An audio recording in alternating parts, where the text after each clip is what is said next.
Jangan lupa subscribe, like, dan share. Negara wajib melayani rakyatnya. Dugaan markup proyek kereta cepat Jakarta-Bandung, KCJB, WOS mulai diungkap. Mantan Menko Polhukam Mahfud MD menyatakan proyek KJCB alami markup hingga 3 kali lipat.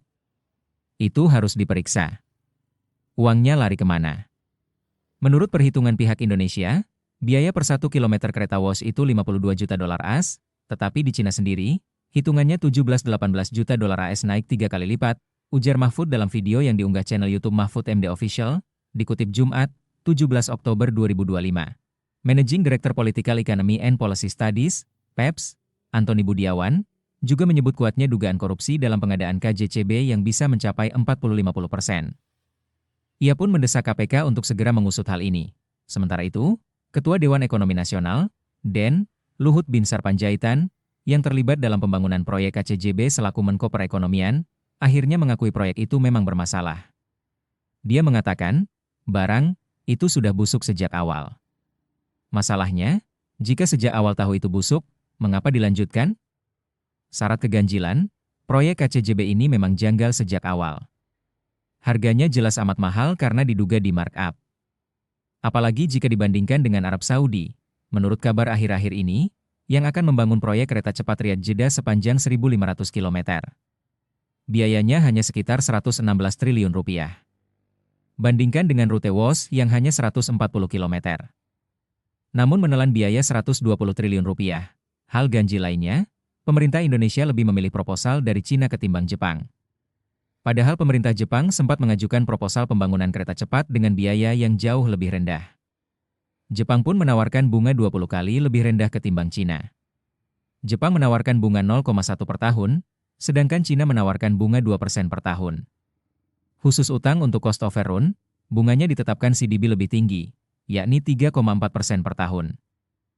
Akibat mahalnya biaya proyek tersebut, sekarang PT KAI mengeluhkan kerugian yang dialami. Total utang proyek KCJB saat ini telah mencapai 7,2 miliar dolar Amerika atau setara 116 triliun rupiah. Dari jumlah tersebut, sekitar 75% berasal dari pinjaman CDB dengan bunga berkisar 3,54%. Beban bunganya saja mencapai sekitar 2 triliun rupiah per tahun. Ironinya, target penumpang KCJB ini belum tercapai. Dari target 30.000 penumpang per hari, tingkat okupansi WOS hanya di atas 50% atau sekitar 60% hingga 70% pada hari kerja. Jumlah itu masih belum mencapai target yang diharapkan. Tentu ini menambah beban pembayaran utang serta menambah kerugian bagi negara, demi melayani rakyat, di tengah gencarnya dugaan korupsi proyek KJCB. Mantan Presiden Joko Widodo membela diri. Ia menyatakan proyek tersebut dirancang sebagai solusi jangka panjang atas kemacetan kronis di kawasan metropolitan. Jadi, katanya, KJCB bukan demi mengejar keuntungan finansial, tetapi demi investasi sosial. Padahal faktanya, hanya sedikit rakyat yang dapat menggunakan KCJB karena tarifnya yang mahal. Di sisi lain, pada akhirnya seluruh rakyatlah yang harus menanggung utang ratusan triliun rupiah dan bunganya hingga 2 triliun rupiah per tahun akibat proyek KCJB ini. Lagi pula, jika memang tujuannya untuk melayani kebutuhan transportasi rakyat, mengapa pemerintah tidak memperbanyak transportasi massal yang murah dan bagus pelayanannya? Faktanya pula, pada waktu itu pemerintahan Jokowi menyatakan bahwa KCJB ini murni B2B, business to business, tanpa melibatkan APBN. Artinya, proyek WOS ini adalah murni bisnis antara BUMN dan perusahaan asing dari Cina, yakni China Development Bank. Celakanya, pihak swasta asing itulah pasti untung, sementara kita yang buntung, terutama akibat pembayaran utang plus bunganya dari proyek tersebut kini dibebankan pada APBN. Wajib melayani rakyat, dalam sistem pemerintahan Islam, khilafah, melayani kebutuhan rakyat adalah salah satu kewajiban penguasa, khalifah. Rasulullah Shallallahu Alaihi Wasallam bersabda, artinya, Amir, penguasa, yang mengurus banyak orang adalah pemimpin dan akan dimintai pertanggungjawaban atas mereka. Muttafaq alaih. Dalam Syarh Sunan Abu Dawud disebutkan, hadis ini dicantumkan dalam bab ini dengan judul, Bab tentang kewajiban imam, penguasa, atas rakyatnya. Maksudnya adalah kewajiban seorang pemimpin atau penguasa atas rakyat yang ia pimpin, yakni hak-hak yang harus ia tunaikan kepada mereka. Tujuannya adalah agar sang pemimpin melakukan hal-hal yang membawa kemaslahatan dan mendatangkan kebaikan bagi rakyatnya, menolak bahaya dari mereka, serta menegakkan urusan agama dan dunia mereka. Kepemimpinan, Kekhalifahan dan kewilayahan adalah bentuk kepemimpinan umum yang bertujuan untuk menegakkan agama dan menjaga kemaslahatan umat.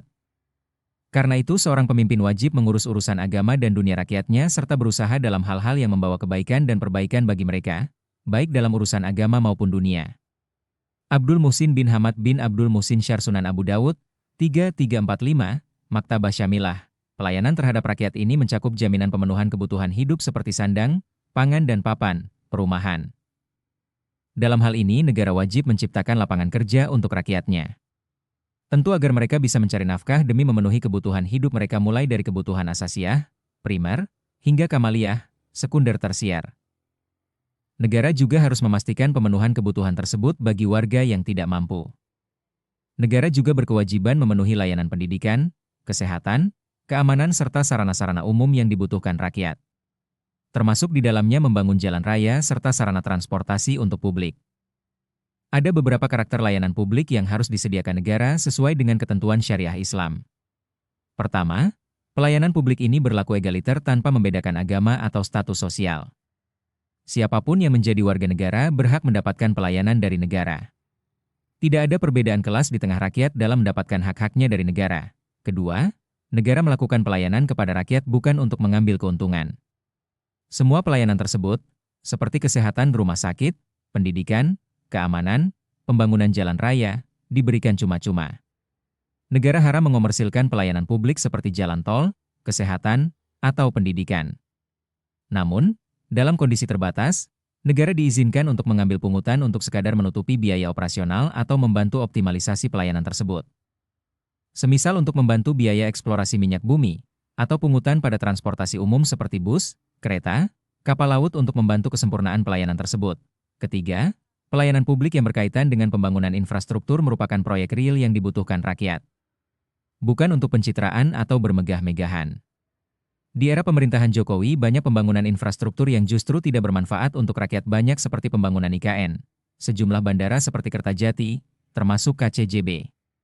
Semua ini malah menjadi madarat bagi keuangan negara dan sia-sia.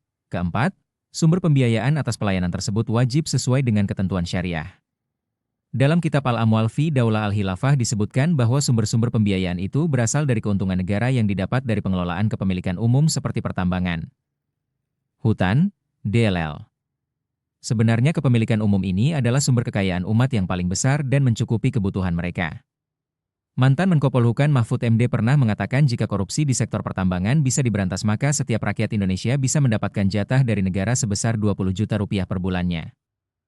Di sisi lain, negara haram mengambil pembiayaan dari pinjaman ribawi, seperti dalam kasus KCJB. Apalagi sudah menjadi modus umum bahwa pinjaman dan investasi asing adalah alat penjajahan negara pemberi pinjaman atas negara penerima pinjaman. Berantas korupsi, Islam juga mewajibkan para penyelenggara negara menegakkan kejujuran dan sikap amanah dalam melayani rakyat. Aparat dan pejabat negara haram mengambil keuntungan baik untuk diri mereka ataupun kelompoknya. Karena itu mereka haram menerima suap, melakukan markup dan korupsi, atau mengambil gratifikasi. Allah Subhanahu wa Ta'ala telah mengingatkan, artinya, siapa saja yang berbuat curang dalam suatu urusan, maka pada hari kiamat ia akan datang membawa kecurangannya itu. Terjemahan Quran Surat Ali Imran 3:161. Nabi Shallallahu Alaihi Wasallam juga mengingatkan, artinya, tidaklah mati seorang hamba yang Allah minta untuk mengurus rakyat, sedangkan dia dalam keadaan menipu, mengkhianati rakyatnya, kecuali Allah mengharamkan surga bagi dirinya. HR Al-Bukhari dan Muslim. Fakta di Indonesia, banyak proyek-proyek pembangunan yang menjadi bancakan para pejabat terkait. Menurut mantan Menteri Koordinator Bidang Kemaritiman Rizal Ramli, markup yang dilakukan BUMN pada proyek infrastruktur mencapai 30%. Korupsi ini sering dilakukan untuk keuntungan pribadi maupun untuk kepentingan politik, yakni mempertahankan kekuasaan. Sebabnya, sistem demokrasi membutuhkan ongkos politik yang mahal. Dari mana dananya? Di antaranya tentu dari hasil korupsi. Maka dari itu, berbagai korupsi sering terjadi dalam berbagai proyek baik dari pusat maupun daerah.